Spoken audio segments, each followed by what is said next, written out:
Nintendo Switch 2 is getting Samsung chips to dominate gaming. Say goodbye to TSMC and hello to epic performance. Stick with GadInsider for the details. What's good, gaming fam? Welcome back to GadInsider. Nintendo just made waves by picking Samsung over TSMC to build the Nvidia design chips for the Switch 2, set to launch in 2025. This move could mean massive supply and killer performance. Let's break it down. According to sources, Nintendo tapped Samsung to manufacture the Switch 2's custom Nvidia processor, an 8nm chip designed for next-gen gaming. This shift from TSMC, who made the original Switch's Tegra chip, is all about scaling up. Nintendo aims to sell 20 million units by March 2026. Samsung's 8nm process powers the chip, balancing cost and performance. Although some experts worry it lags behind modern 4nm chips like Apple's A18. Still, with Samsung's production muscle, stock shortages could be history. Why is this huge?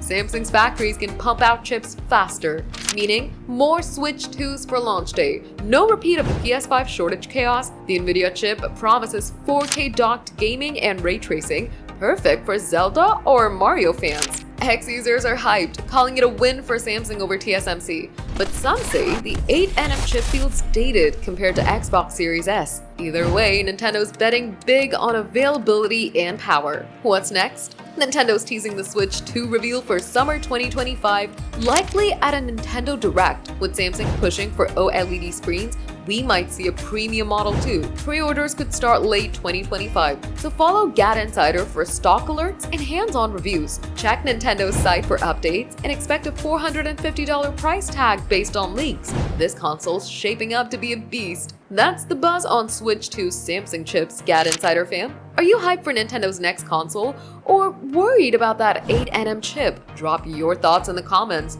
Smash that subscribe button, hit the bell, and share this video to keep the gaming hype alive.